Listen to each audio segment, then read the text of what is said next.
The closer I get to you, the more and more It's high school Sports Talk Plus. It's a combo platter today, folks. You hear us every Saturday, 10 a.m. to noon on ESPN Radio 94.1. You see the red letters? I got the red sunglasses. He's the coach, Ed Young. I'm Matt Hatfield, and I'm sleep deprived, but I'm all happy camper as we close out September and get ready to go to October. And I'm co-host deprived because I got to deal with this guy in this situation every time. You're deprived in a lot of other areas too, but we don't have enough time to go through that. In fact, this is going to be a super abbreviated show today.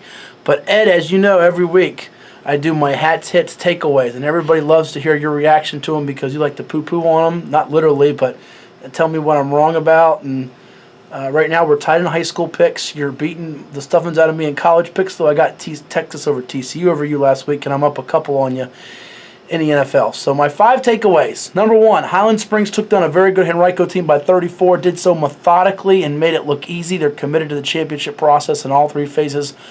Oh, by the way, the Springers have given up just 20 points in 6 games. They embrace the big moments and big games. I did a podcast with Coach Lauren Johnson, and he was honest this week about, college coaching down the road. He was honest about chasing that Hampton scoring record from 1996.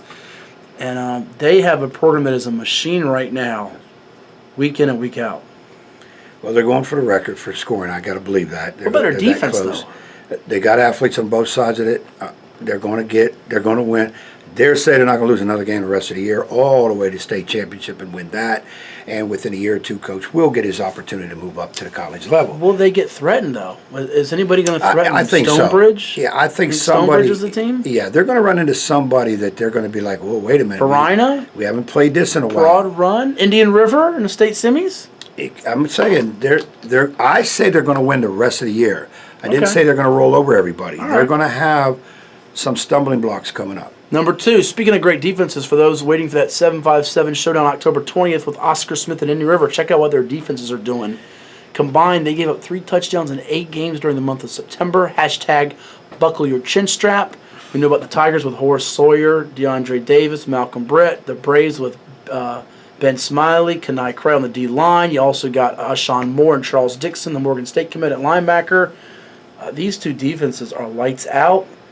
They've separated themselves from the rest of the Southeastern District. I dare say they could be the 2 best teams in the 7-5-7 regardless of district. And October 20th can't get here fast enough for football fans, especially in Chesapeake. Between now and then, I got to see Indian River a little bit better offensively for that game. Really? In terms of what, tempo? Yeah, for the game against Oscar Smith. I think Oscar Smith is a little bit ahead of Indian River offensive-wise at this point. Now, we still got a few more weeks to go before the 20th, so some things can change before that. Are you worried about Oscar Smith having some injuries? I know Joseph Bray and T.J. Tucker have been out or dinged up with injuries. Aaron Acevedo's run the ball well in his place, as have a couple others. They got Cam Kelly at quarterback, the Auburn commit. Are you worried about that, or do you think by October 20th that'll all be taken care of just fine? Well, you always worry about injuries at any point in the season. The later you go in the season, you really don't want injuries because you want the kids geared up to ready to go into playoffs. Or you got a game such as the nature of a Indian River Oscar Smith, you want all your weapons at your disposal for that game. So, yeah, you worry about that. You don't want to rush anybody into it too earlier.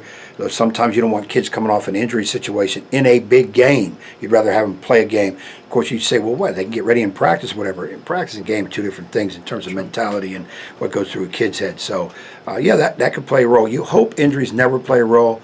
You hope officiating never plays a role.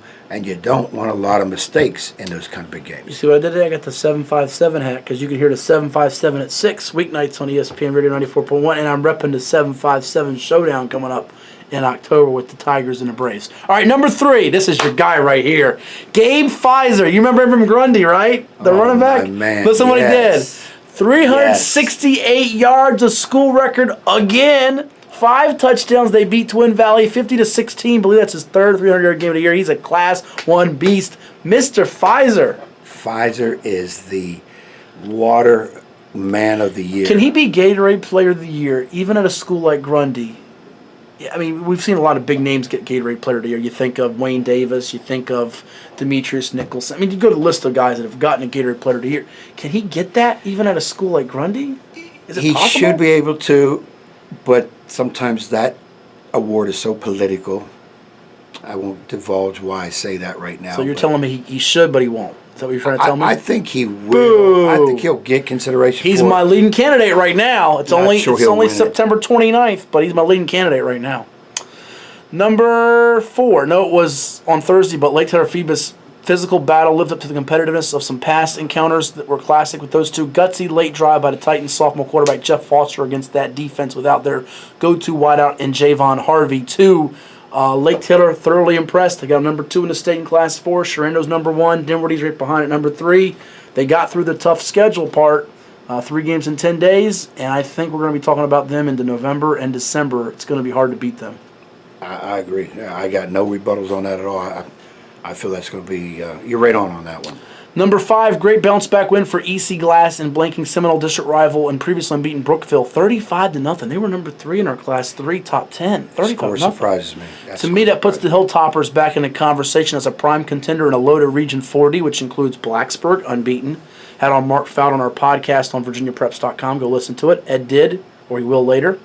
Blacksburg, Jefferson Forest, GW Danville, Salem, EC Glass. Region 4D, that's the best region top to bottom in the state with playoff teams, isn't it? Listening to what you're saying and not having the other ones right in front of me right off the bat, I would say yes. Because when you judge, again, like I always say, when you judge conference, district, whatever, top to bottom, you got to include the bottom teams. Even though we know the top teams go towards the playoffs. Pulaski's in there, they're not bad. Yeah, that's where you can slip up against anybody, then you know you're in a tough area. Salem Glass could be the 4-5 game. That's scary. 3-time defending champ against a team that just won 35-0 that's been great all year. That could be the 4-5 game. The 4-5 game, That's and one crazy.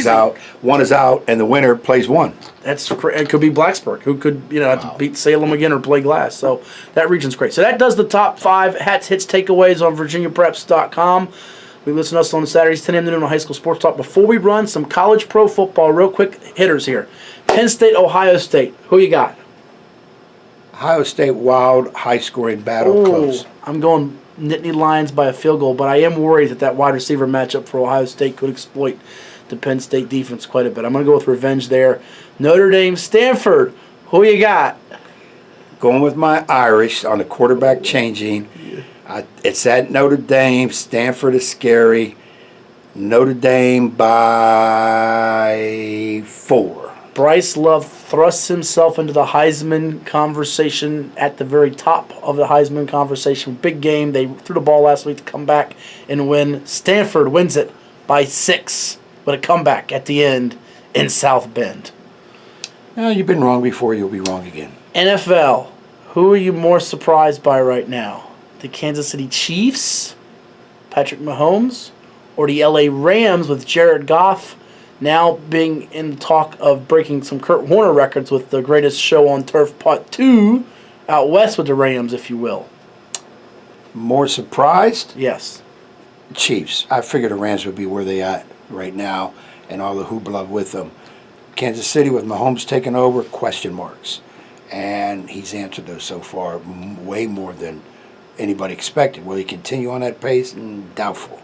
But I'd say they're the bigger surprise than the Rams. The Redskins are 2-1. Will they continue on that pace and be a playoff contender? You were negative on the Redskins. I said, watch out, they can get 8 wins, maybe squeeze a 9.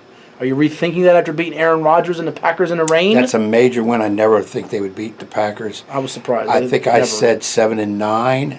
You were worse on that one. 6-10. I think you said like 4 or 5 wins is what you were saying. I have to go back and watch the Yeah, video we got to and go see. back at that film because if I said 4 or archives. 5 wins, let's burn it. I could see 7 wins. All right, last 2 will get you out on here. Ravens, Steelers. Who you like? I'm going to do it. I don't want to do it. Uh-oh. I'm picking against Pittsburgh. I'm going Ravens. About 14, and I think they're going to put 30. Wow. They're going to put a 30 on the board against the Steelers. Last week against Tampa Bay, I turn it on. They're doing well. Everything's good. I go in the kitchen, grab a sandwich, come back. And I think Tampa Bay scored 4 times. Get a salad. You don't need a sandwich. Yeah, it was a good sandwich. I had peanut butter and jelly. Nothing like PB&J. I got the Steelers at home. Baltimore's a different team on the road than at home. I think the Steelers will right the ship. I want Steelers to win, but I'm not picking them. Lastly, Major League Baseball playoffs start next week. Give me your World Series pick revised as the playoffs are set to start. We don't have all the teams in yet, but give me your revised pick, sir. Red Sox over Dodgers. Really? I'm going to give you a crazy one. Are you ready? I've been on the Cubs all year. I really have been. I like them a lot. I think the Red Sox and the Astros are very good. I'm going to give you a wild one. I've got the Cleveland Indians winning the AL. I have the Milwaukee Brewers winning the NL. Christian Yelich, the NL MVP, will be the World Series MVP, and the Brewers beat the Indians, breaking Cleveland hearts again in the World Series. If they play, Cleveland wins that. If they play. Red Sox, Dodgers. Brew Crew World Series. He's going Boston, I'm going Milwaukee. Hear us every Saturday, 10 a.m. to noon on High School Sports Talk, presented by VirginiaPreps.com. You can also catch me weeknights on the 757 at 6 to 7 p.m. This guy, Ed Young, will make some special cameo appearances here and there. I made one. You're going to hear me again. I made one. That's on your favorite sports station, ESPN Radio 94.1. And make sure you check out VirginiaPreps.com, your high school sports and recruiting connection. Enjoy your final weekend of September.